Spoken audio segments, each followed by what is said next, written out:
gosh. That's one of the forbidden 4-letter or 3-letter words. But anyway, they said frequent sex leads to less anxiety, stress, and depression. So. Oh my gosh, I'm going to have to censor you. I know. But it was on the list. It's scientific. Okay. And I know the last one, not thinking too hard about being happy. Right. And I think a lot of that is what explains your letdown at Christmas. You're thinking about how happy it's going to be and the presents and how everyone's going to love the gifts you get. And then, after things are just normal and, oh yeah, this is nice, you kind of lose that happy feeling. But anyway, that's the 9 things that people need to think about to stay happy. Hayden, I'm blushing over you. I'm sorry. You never cease to surprise or amaze me. Oh my gosh. Amaze you with something. Have you met my wife? Absolutely. She's really happy. I think she is too. Just kidding. Never mind. So anyway, okay. So we're gonna move on, Hayden. I can't believe you. Well, was I supposed to leave that out and say this one's censored? I can't tell you. Okay. I Anyway. didn't say that. No, you didn't. All right. Thank you, Hayden. Thank you for your happy life. So let's answer some questions. What are the sensational elder law questions that people want to ask? What do we have out there today? Well, my first question is, are you an elder law guy or elder law attorney, and do you do wills? Do I? Okay, so that is a question I get all the time, mainly from Larry the Cable Guy. You do wills? You do wills? You do wills? Yes, I do wills. Okay. However, and that's I think the misconception out there is, hey, I got a will, I'm good. Everything's great. And the answer is yes. I draft wills, but as you age, there are other concerns you might need to think about. Now, wills have done a great job for a long time, and I mean a long time, in passing properties. But there are also wills are also places where people have lost a lot of money in property as they flow through them. So, let's say I take my will. I brought my will today. Okay, this is my will, and I take it. I'm going to give it to you, Miss Paget, Angela. This is my will, Madam Clerk. Okay, you're Madam Clerk at the courthouse, in whatever county we're in, right? In Asheville or Charlotte, wherever. Okay, you're my clerk. You're my local clerk. Here's my will. Here, or actually, if I hand you my will, then you should probably run because I'm dead. Okay, so let me restart that. Okay, I didn't think about that. There you go. I'm Greg. You're a ghost. I'm Greg's son. Okay. Okay. This is Dad's will. Okay. What do I do, Madam Clerk? Well, Madam Clerk says, number one, I'm not an attorney. Okay. So you need to go see an attorney if you have any legal questions about what to do, because I'm not allowed to give you legal advice. Okay. And they'll give you a lot of papers. And number two, you'll find out that you need to publish the will in the paper. Okay, you've got to publish the estate in the paper, not the will, but the estate. Okay, you publish that there is an estate, and then it stays open for 90 days. And it stays open for 90 days because there's a lien period where liens can come in. Why? I mean, it's not so people can necessarily send money to your estate. That would be great. If I pass away, please send money to my estate, right? But people don't do that. I mean, you file liens on the estate, and so if there are any liens hanging out there that have to be paid, they attach to the estate. If the long-term care issue is so looming out there for seniors, that they might need assisted living or nursing home care. If you pass your home through the will, then there is a chance that it doesn't get to your loved ones or to your son. So my son says, "Wow, Dad was in a nursing home." To the clerk, so there is a Medicaid lien, hanging out there. They file a lien, and then the house is sold or auctioned to the highest bidder instead of staying in the family. It might be a family farm of 100 acres, right? That the house was on, that's been in the family for generations. Gone because they've depended. Oh, I've got a will, I'm fine, right? And there's other ways to pass property and protect it from that situation. Deed planning would have protected it. Trust planning would have protected it, could have protected it. And, you want to look at what's the best situation for me. And you can only do that by really sitting down and talking about that with a professional, okay? An attorney who does that type of work and can look at it and evaluate your specific situation, okay? So, you may say, well, all I have is my home and some property, some money in the bank, but I bet you either inherited that home or worked very hard for it. And how much do you pay for $100,000 house or a $200,000 house if you borrow from the bank?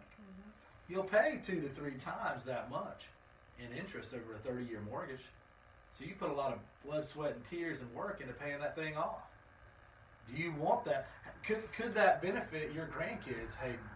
Absolutely. Could that house benefit your grandkids? Absolutely. How could it benefit a grandkid?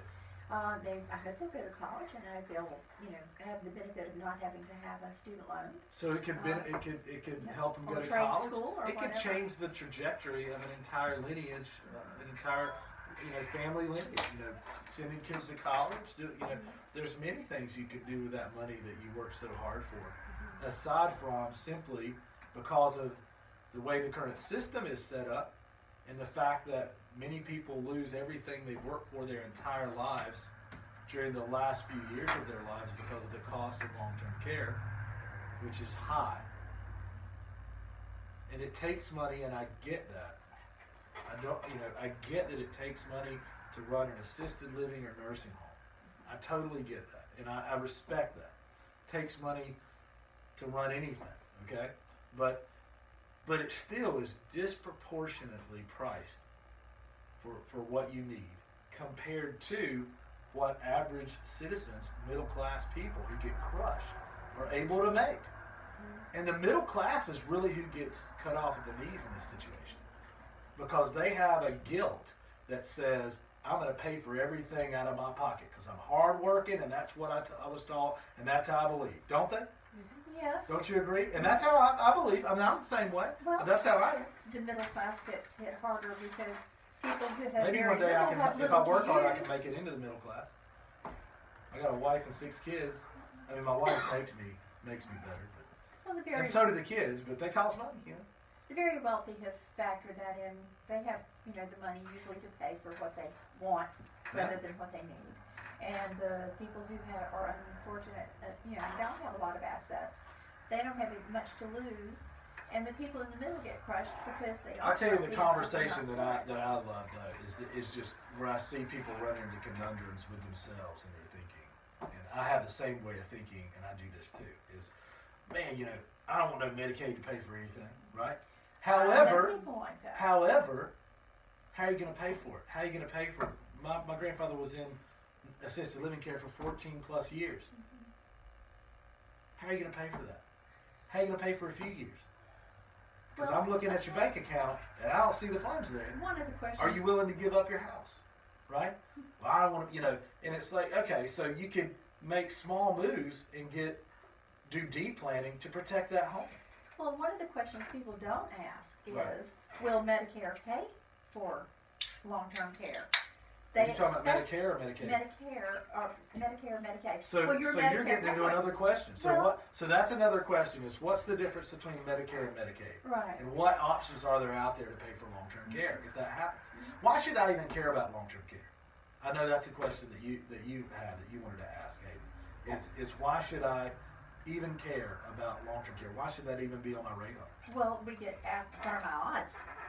Yeah. They don't even need it. I'm healthy and I exercise and I eat right. What are my odds? I don't know. What are your odds? What do you think? Is it 5 out of 10?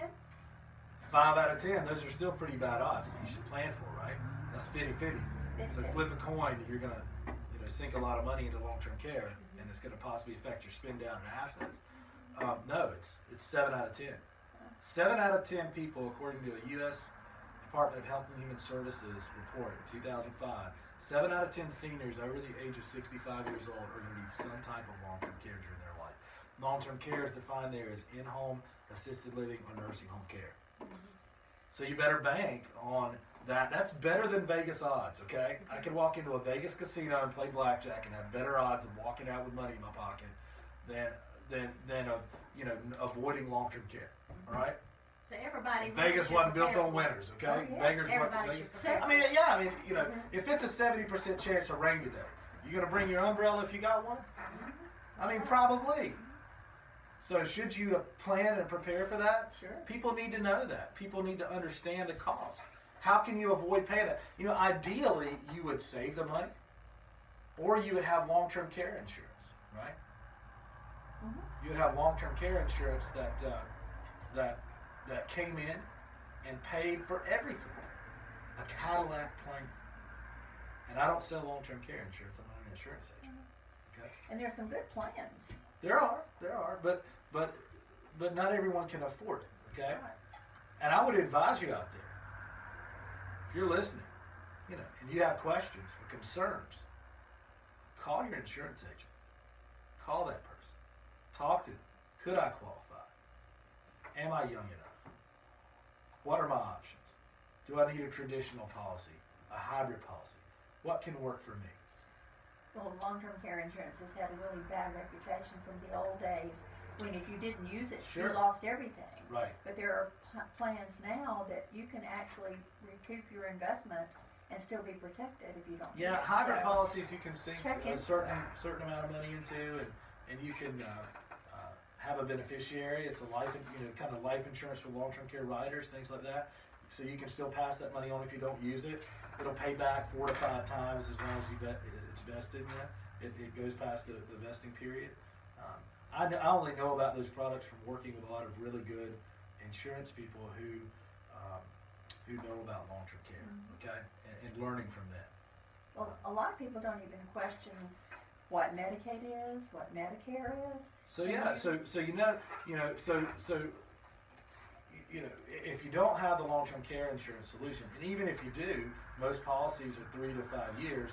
You know, you could consider deed planning or other trust planning to protect your land and properties, okay, and even money when that runs out, okay, should that run out, and you know, at an end or expire at the end of a certain time period. However, you know, Medicare and Medicaid could still come into play, long-term care Medicaid, to pay for it. Medicare only pays for, let's say, you know, I fall right now and bump my noggin, right, and I'm in the hospital. You're Okay. over 65. Well, no, I don't have to be over 65 For Medicare? for Medicaid. Oh, Okay. excuse me. Right. So long-term care Medicaid. Let's say I'm over 65. You're right. Let's talk about Medicare and Medicaid. So I'm over 65. I bump my noggin, and I have to go to the hospital.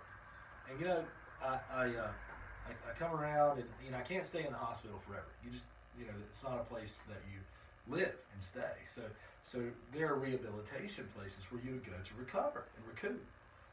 So I'm going to go to a skilled nursing facility and rehab center, okay, and they're going to nurse me back to health. And Medicare will pay for 20 days of that. And then with a supplement would pay for a portion of the rest for 80 days, okay? So total of 100 days cumulative that you could get some help paying there. But that doesn't mean that I'm not going to have a copay during the 80 days. I'll probably have a copay unless I have another private insurance policy that covers that copay. So you could have that in place too. So check into that. Talk to your insurance agent, right? I'm a good salesman for insurance agents today. Sure. But you know, But it's they good to have. reciprocate by sending people to you. Oh, sure, To sure. help you preserve what they have helped the people Absolutely. build. So, and I appreciate that. And so that's, you know, how Medicare and a supplement works. After that, now, and that's only if I'm still progressing and getting better. If there's a point where I stop progressing and getting better, then they're going to stop. You know, the supplement or Medicare is going to stop paying at that point, and I'm going to have to go to my long-term care policy or to pay out of my pocket. Okay. And I probably don't have any cash in my pocket. I'm trying to keep more cash on me now, but I never do. I don't know. You know, I just always use I've the never card, had cash. I right? didn't have a quarter yesterday. Yeah, I know. I had that lady at You do. RCA You quarter. owe that. You owe her a quarter. Yes. So anyway, you know, point being, you know, you need to prepare. Medicare, you will only pay so much, and some people aren't really aware of that. And then after that, you're either paying out of pocket, or you're going to long-term care Medicaid, which could be for assisted living or nursing home care, and there are certain rules there. And there are things you can do ahead of time to protect your hard-earned money and property from that situation. So, you know, that's not all we do, and that's not all that elder law is. But certainly with that big percentage of people that are going to need long-term care, we keep our eye, or one eye, on that possibility, and try to protect against the 70% chance of rain. Right. So we give you an umbrella. Okay, so that I always carry my umbrella even when it's not raining. smart, Everything but a parachute. those who plan to fail to plan, fail to plan to fail. So good job. So are there any other questions? Well, we could probably do a whole show on things like your We could veterans. do a 2-hour or 3-hour show on this. Yeah, Easy. absolutely. Easy. But in an hour, you can sit down with someone in their exact situation and deal with it much more effectively because you're not dealing with somebody else's problems. Oh, sure. This is all encompassing. In an hour, you can tell them, you can give them the best advice Sure. that they can possibly need, Sure. and how to accomplish that to protect everything they have, That's no true. matter what it That's very is. true. Very So, true. So do you have any other questions? oh, let's see. Put a ladybird deed on your house. How about that? That's a good ladybird deed? solution. That's a No, good no, a solution. lot of people call it a ladybird will. Ladybird will. It's What's a a ladybird ladybird deed. will? What is a ladybird It's a will? deed for property. It's meant for your home. And it'll protect approximately $550,000 worth of property, your home and contiguous property. From that, it's a probate avoidance tool. It's really an enhanced life estate deed, probate avoidance tool that would pass it directly to, say, the kids. Okay, and keep it in your possession, under your control, so you could sell it without the kids signing off, mortgage it, manage it just like you do right now, that just in your name.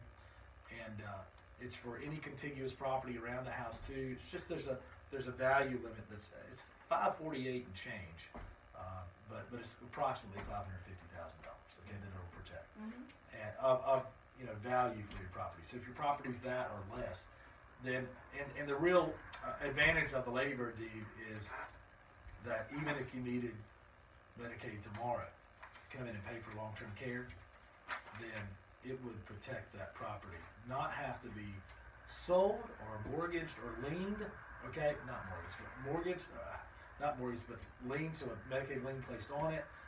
That would not happen. Okay, and you can count that under current North Carolina policy, it would go directly to your loved ones or the people that you placed as grantees on the deed. That's the nuts and bolts of the ladybird deed and how it works. And we're fortunate to be one of the 11 states that there may be more now. When I wrote Saving the Farm, North Carolina was the 11th state to allow. That's right. We'll have to check that out. So yeah, if you want to know more about ladybird disease, feel free to go on Amazon or and buy Saving the Farm. And it'll tell you, I've got a chapter that addresses ladybird deeds and deed planning, Medicaid crisis. I think that's in the Medicaid crisis planning chapter.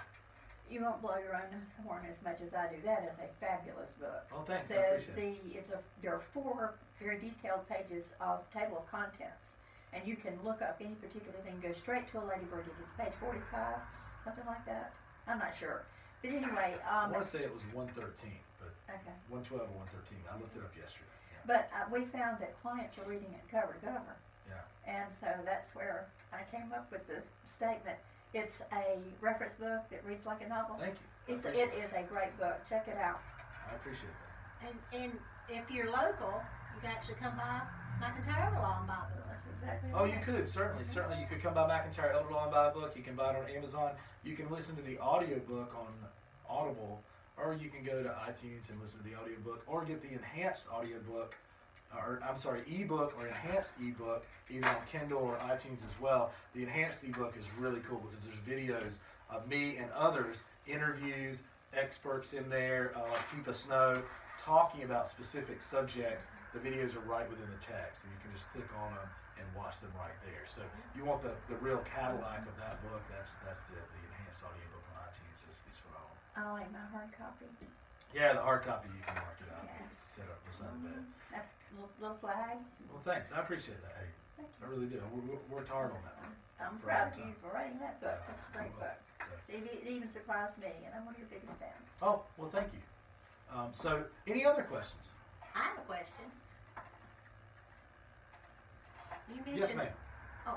you mentioned earlier trust. What is the difference between a will and a trust? A will? Oh, that's a great question. So, some people need trust, some don't. It's a case-by-case situation. Really there are some really specific reasons why you might need trust. Special needs person can need a trust to house assets and not kick offline their SSI benefits, a monthly check they need, or Medicaid benefits, health care they need. So that can work. Wills are public documents. Trusts are private documents. That's a big difference. Wills are filed down at the courthouse, and anybody can walk in and take a look at it. Anybody in your family or the newspaper. Every once in a while you see that. You don't see it as much as you used to, but someone would pass and the newspaper would go look and see how all that property was passing and look at the side of the estate and everything that's going on, and they publish it. So publish about it, write about this person's passing. So wills are public documents. Trusts are private documents that would be administrated by, say, an attorney or something of that nature, and private with the family. And trust can be used to avoid probate. Okay, wills inherently go through the probate process.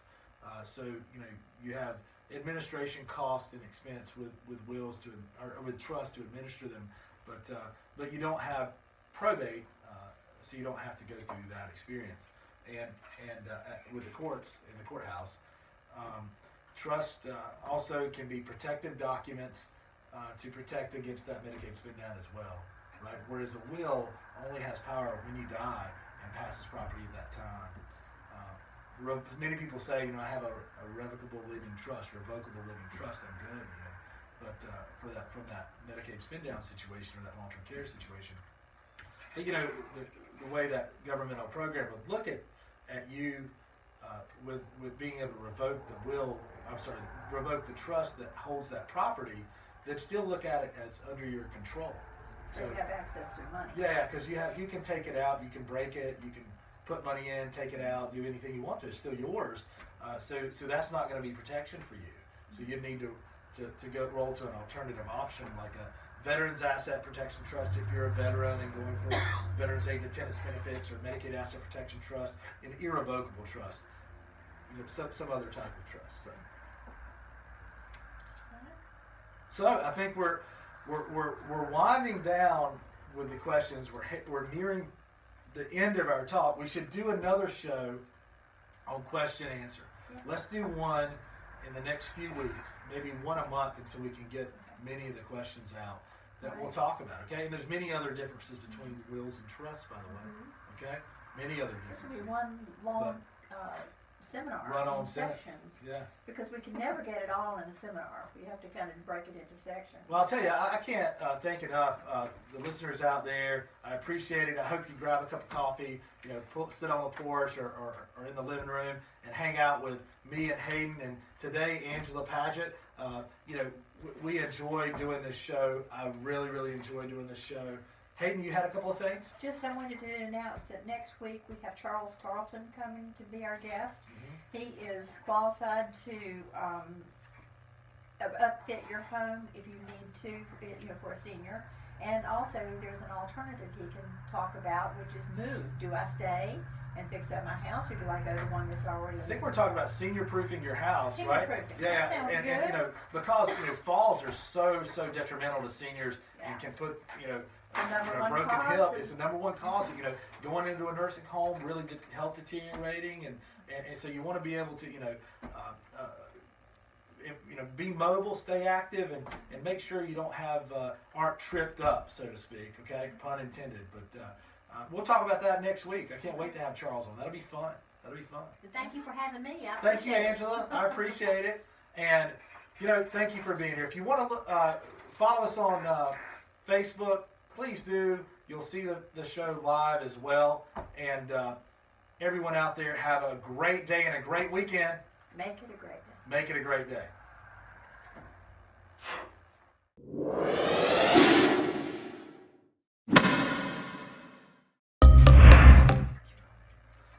Thank you, Milton. Can we do that? Sorry. Have our meeting on Monday What? to pre-plan the next show. Yeah, wouldn't be a bad idea. Just because you're in the office pretty regularly. Sure. on Oh, Mondays. Monday's my day to be in the So office. I'm Nowhere else. gonna put that on the calendar Be with everybody on going Monday. forward. Yeah. Thank you. Did I Hey, tell you? you did a great job. That was great. I was nervous beforehand. I told you, I get nervous. Does that mean, Well, you vary between I got nervous and I never get nervous. Your nervous is different. so that, I mean, the time just. Didn't you think it went Yeah, fast? it flew. I kept thinking, No- how can I no get this question. stuff No done? question. I knew when we were It was talking an hour. about this. I mean, That was 30 it was minutes. it was just 30 minutes. If you would like more information on the show today or the topics we discussed, or to contact myself, Hayden, or one of the other presenters, you can call us at Lawyer Greg 704-259-7040. You can make an appointment there or just schedule a consult or ask a question. You can sign up for our e-newsletter, which will clue you in to really, really nice content and information at mcelderlaw.com. mcelderlaw.com. Follow us on our Facebook page or follow us on Twitter at Lawyer Greg. Thanks so much for listening and watching today. Have a great day.